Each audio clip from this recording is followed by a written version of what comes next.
Terpaksa menikahi pembantuku. Penulis Via Raya. 10. Pengacara handal. Melihat tidak ada pergerakan apapun membuat Zeus khawatir. Ia beranjak berdiri dan menendang kaki Helios. Namun sayangnya, ia sama sekali tidak mendapat respon apapun dan hanya melihat wajah wanita itu yang sudah pucat pasi seperti mayat. "Heli!" terkejut Zeus. Pria itu lekas mengangkat tubuh Helios dan berjalan tergopoh-gopoh keluar. Lalu ia membaringkan tubuh wanita itu di lantai. Setelah itu, ia memeriksa detak jantungnya. "Ya Tuhan, Heli, bangun!" panik Zeus. Ia lekas memangku kepala Heli dan menjepit hidung wanita itu perlahan. Kemudian, ia mulai merapatkan bibirnya pada mulut Helios. Ia menarik napas dalam-dalam dan meniupkannya perlahan. Zeus melakukannya beberapa kali dan Helios bangun mengeluarkan air dari mulutnya. Helios terbatuk dengan manik mata yang membola. Sontak Zeus menjatuhkan tubuhnya ke lantai sambil menghembuskan napas lega. Hampir saja ia menjadi pembunuh jika ia gagal menyelamatkan Helios. Namun sayangnya, belum ada 3 menit wanita itu kembali pingsan. "Astaga, Heli, bangun tidak?"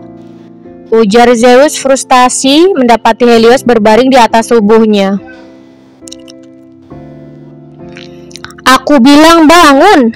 seru pria itu karena Helios masih berbaring di atas tubuhnya.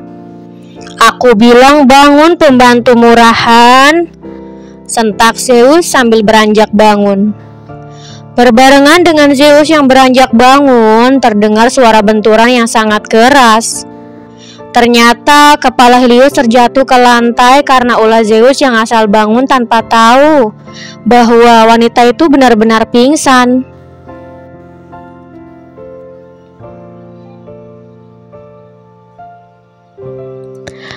"Heli! Heli!" terkejut Zeus melihat Helios memejamkan matanya dan tidak bergerak. Jangan-jangan... Zeus langsung memeriksa denyut nadi Helios. Mendapati wanita itu masih bernapas membuat Zeus menghembuskan napas lega. Lalu ia bergegas mengangkat tubuh istrinya dan membawanya ke rumah sakit. 3 hari kemudian, terlihat Helios menggerakkan bulu matanya karena silau akan pancaran sinar matahari. Sepersekian detik kemudian, perlahan ia mulai membuka mata. Hal pertama yang ia lihat adalah langit-langit ruangan itu yang serba putih. Lalu ia menoleh ke samping kanan dan mendapati punggung kekar seseorang pria dengan bayangan yang terlihat sangat tegas.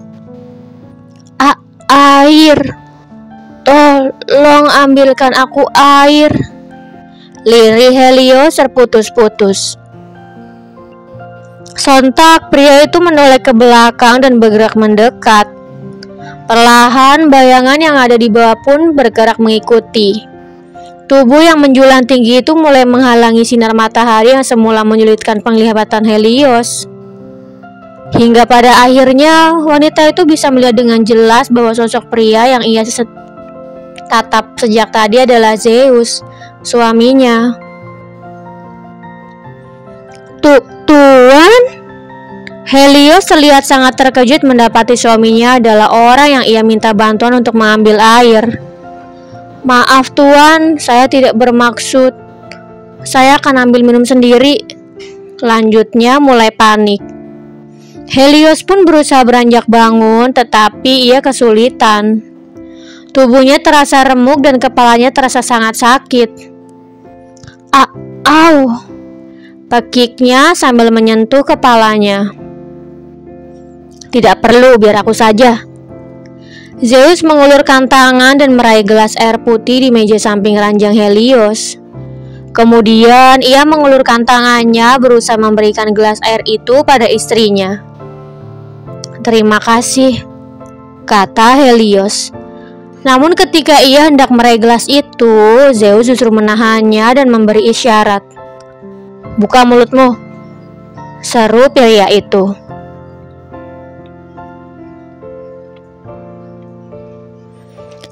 Apa? Helios kebingungan tidak mengerti maksud ucapan suaminya. Kemudian ia baru paham dan menolak. "Tidak tuan, saya bisa sendiri." "Aku bilang buka mulutmu," ulang Zeus dingin. Melihat Zeus menatapnya tajam, mau tidak mau Helios membuka mulut dan meneguk air di gelas yang pria itu sodorkan. Setelah kejadian sebelumnya, sepertinya ia harus lebih berhati-hati dalam bertindak.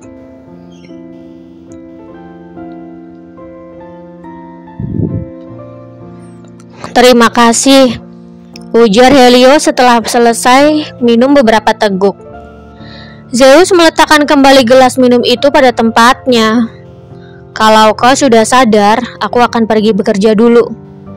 Nanti siang atau sore aku akan kembali ke sini lagi." Pamit pria itu bergegas beranjak keluar. "Tunggu," cegah Helios dengan suara serak. "Kenapa?" tanya Zeus sambil menoleh ke samping. "Maaf," sahut Helios lirih. "Maaf untuk apa?" tanya Zeus bingung. Seharusnya yang meminta maaf di sana bukan Helios tapi Zeus. Terlebih setelah apa yang pria itu lakukan pada Helios, menyiksanya tanpa ampun hingga jatuh pingsan dan dirawat di rumah sakit selama berhari-hari. Apalagi sampai koma dan baru sadar di hari ketiga. "Maaf karena saya tidak meminta izin lebih dulu ketika mau bekerja. Lain kali saya akan meminta izin meski hal sekecil apapun," jelas Helios. "Tidak perlu. Kau tidak perlu mengatakan apapun padaku dan lakukan segalanya sesuka hatimu, asalkan hal itu tidak akan mengurugikanku dan keluargaku," ujar Zeus terlihat sangat tidak peduli dengan Helios. Ya, sejak awal memang ia tidak pernah menganggap wanita itu sebagai istrinya. Pria itu sama sekali tidak peduli dengan apa yang akan Helios lakukan. Yang ia pedulikan hanya reputasinya, keluarganya, dan perusahaannya. Andai gosip burung tentangnya menyebar, maka akan sangat berpengaruh pada 3 hal itu. "Tapi tuan," Helios tidak berencana untuk melanjutkan kalimatnya karena takut membuat sang suami marah. "Istirahatlah dan aku akan memanggil dokter lebih dulu sebelum pergi," kata Zeus tidak menanggapi ucapan Helios yang keberatan dengan ucapannya. "Baiklah," balas Helios lesu. Zeus beranjak keluar dan berdiri di depan pintu sejenak. Pria itu terlihat sedang memikirkan sesuatu. "Dasar pembantu bodoh. Seharusnya aku yang minta maaf. Kenapa kau minta maaf bukannya minta cerai? Astaga." Lirih pria itu tersenyum kecut. Selama 3 hari, ia sibuk menemani Helios di rumah sakit. Tidak tidur dan makan pun tidak teratur. Ia mengkhawatirkan kondisi istrinya yang koma karena ulah keterlaluannya. Setelah melihat Helios sadar, ia melihat harapan bahwa wanita itu akan meminta cerai atas apa yang telah ia lakukan padanya. Sayangnya, ia justru mendapatkan permintaan maaf alih-alih permintaan cerai. Andai aku bisa menceraikan Heli, pasti aku akan melakukannya detik ini juga. Sayangnya, Papa tidak akan tinggal diam, kata Zeus menggerutu sambil menatap pintu ruang perawatan Helios. Setelah menyelesaikan unek-uneknya, Zeus memanggil dokter untuk memeriksakan kondisi Helios yang baru sadar.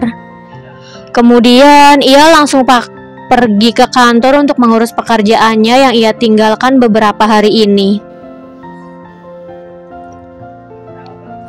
5 menit kemudian, seorang dokter datang ke ruangan Helios dan menyapa. "Selamat pagi menjelang siang, Nona Helios." "Dokter Rani?" terkejut Helios. Ya, ini saya. Dokter Rani mulai memeriksa tanda vital Helios.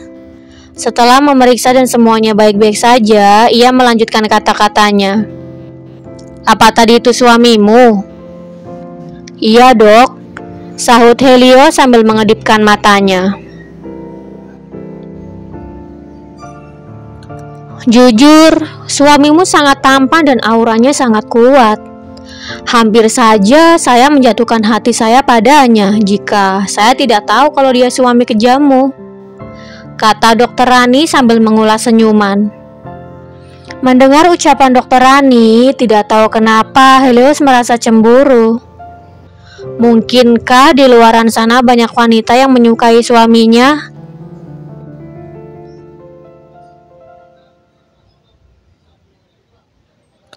Lukamu sebelumnya belum sembuh dan sekarang sudah mendapatkan banyak luka baru. Apa Nona perlu bantuan? Saya punya kenalan pengacara handal. Dia sering sekali menangani kasus besar. Bersambung. Jangan lupa untuk like, komen, share, subscribe, dan tekan tombol lonceng untuk mendapatkan notifikasi episode selanjutnya. Terima kasih.